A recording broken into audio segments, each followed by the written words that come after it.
Welcome to my vlog. और आज हमारे डॉक्सी का जो है वो पूरा पार्लर की तरह मेकअप होता है, या आप कह लो कि उनकी पूरी ओवरहालिंग होने जा रही है, क्योंकि गर्मी हो रही है बहुत।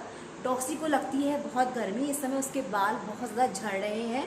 तो हर साल उसकी जो बालों का जो है वो ट्रिमर हो जाता है, ट्रिमिंग लग जाती है, ट्रिमिंग हम लोग कर देते हैं। इस बार थोड़ा लेट हो गया था क्योंकि थोड़ा सा बीमार रहा था वो, तो पहले उसका ठीक होना बहुत ज़रूरी था और उसके बाद में उसकी जो ओवरहालिंग होनी थी वो होनी थी। तो आज है हमारे डॉक्सी की ओवरहालिंग। उसके पूरे बालों की शेप जो है वो कटेगी, बालों का ग्रोथ अच्छा हो जाएगा, पूरी जितने एक्स्ट्रा बाल हैं सब हटा दिए जाएंगे और 2 या 1 महीने बाद उसके जो बाल हैं वो बहुत अच्छे से आएंगे और डॉक्सी जो है वो मेरा और पहले से और ज़्यादा स्मार्ट लगेगा।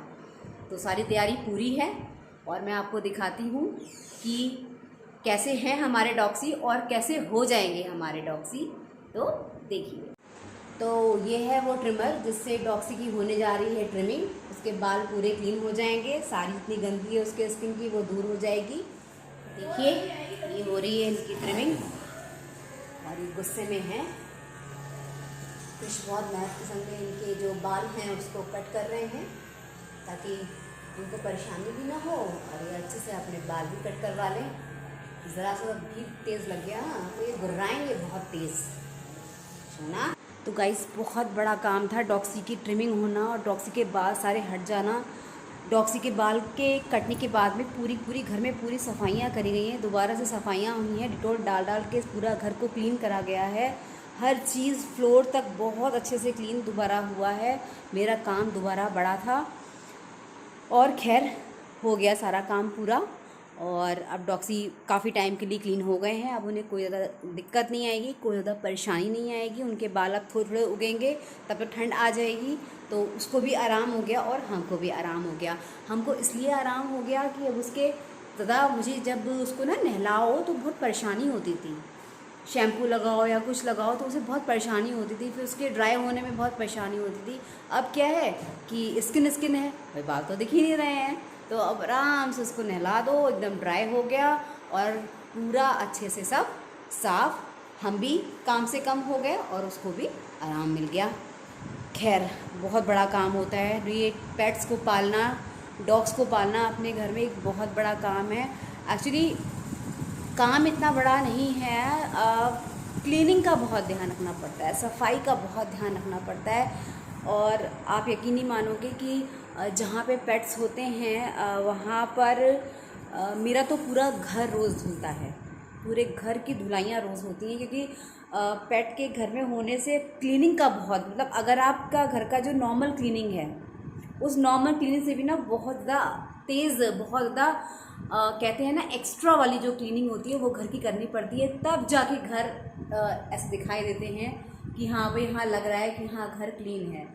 डॉगी वाले घरों में बहुत ज़्यादा मैं तो ये सोचती हूँ कि शायद जो भी मेरे ब्लॉग देख रहे हैं और जो भी मेरे ब्लॉग को सुन रहे हैं और जो भी उनको लग रहा है और मेरे घर में डॉगी को देख के उनको भी बात फील हो रही होगी कि हाँ ये मैम बिल्कुल सही बोल रही हैं। वाकई में डॉगी वाले घर में घर को क्लीन रखने के लिए, घर को बहुत अच्छे से रखने के लिए एक्स्ट्रा ही सफाई की ज़रूरत पड़ती है।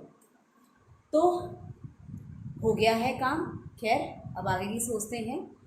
तो अब मैं ये सोच रही थी कि एक तो गर्मी है बहुत ज़्यादा, गर्मी बहुत ज़्यादा है, तो मुझे ये लग रहा है कि इस गर्मी को थोड़ा कूल करने के लिए और हम क्या कर सकते हैं। तो अभी मैं आपको कुछ टिप्स बताती हूँ कि इन गर्मियों में कूल रखने के लिए अपने को भी और अपने जो आपका घर है या जो आपका एरिया है जहाँ पे आप रहते हैं उसको कूल करने के लिए हम लोग क्या क्या कर सकते हैं, अभी बताती हूँ। तो अब आई बात अपने को और अपने घर को कूल रखने की। जब टेंशन नहीं होगी, जब कोई ऐसा काम नहीं होगा, कोई ऐसी बेवजह बात नहीं होगी ना, तो हम खुद ही कूल रहेंगे। कितना भी आप अपनी बातें कह लो कि ऐसा कर लो वैसा कर लो, नहीं, जब आपका मन कूल है ना तो आप कूल ही रहोगे। और रही बात घर के कूल रहने की, तो कह लो कि अगर आपके घर में अच्छा माहौल है, सब फैमिली मेम्बर्स अच्छे से हैं, खुश हैं, तो आप खुद ही कूल हो, खुद ही आपकी अच्छी घर में ठंडक है। क्योंकि ये जो ठंडक होती है, ये जो आर्टिफिशियल ठंडक होती है ना, उससे भी अच्छी होती है। तो गर्मी है वो तो है ही, लेकिन जितना आप अपने माइंड को और अपनी फैमिली में टेंशन को दूर रखोगे, जितना कूल रहोगे, उतना ही आपका घर भी कूल रहेगा और उतना ही आप गर्मी से, जो गर्मी के साइड इफ़ेक्ट है ना, उससे भी बचोगे। मतलब मेरा माना तो भैया यही है। तो आज है मेरा व्रत, क्योंकि आज मैं जो है वो वेडनेसडे का व्रत रखती हूँ अपने गणेश जी का। और अब मैं थोड़ी सी कॉफ़ी पीऊँगी और कॉफ़ी पीने के बाद में मुझे लग रहा है कि मैं एक फ्रूट भी खा लूँ।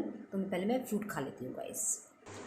मुझे ना गर्मियों में एक चीज़ बहुत अच्छी लगती है कि गर्मियों में ना ड्रिंक्स का बहुत फैशन होता है। मतलब सॉफ्ट ड्रिंक पी लो, आप शिकंजी पी लो, आप सत्तू बना लो, आप सोडा वाटर बना लो, या आप रूह अफ़ज़ा बना लो। मैं ईज़िली कोई आ जाए तो ईज़िली आप सर्व कर सकते हो। ईज़िली आपको कोई लिक्विड आपने सर्व कर दिया और अच्छे से कोई भी एक दो स्नैक्स बना लिए तो हो गया।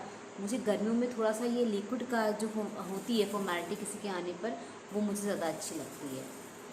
और मेरे ब्लॉग अगर आपको पसंद आ रहे हैं तो मेरे चैनल को आप सब्सक्राइब करो और लाइक कर दो, क्योंकि मैं अपने चैनल्स में बहुत ही ज़्यादा, अपने ब्लॉग में बहुत ज़्यादा सिंपल तरीके से आपके सामने आती हूँ। और बहुत सिंपल तरीके से एक नॉर्मल जो फैमिली होती हैं, या जो नॉर्मल्स के जो घर की जो फैमिली की जो बातें होती हैं, मैं उनको लेके आती हूँ। और सिंपल तरीके से ही मैं पूरा अपना करती हूँ। तो अगर आपको मेरे ब्लॉग पसंद आ रहे हैं तो मुझे शेयर करिए और लाइक करिए और सब्सक्राइब करिए।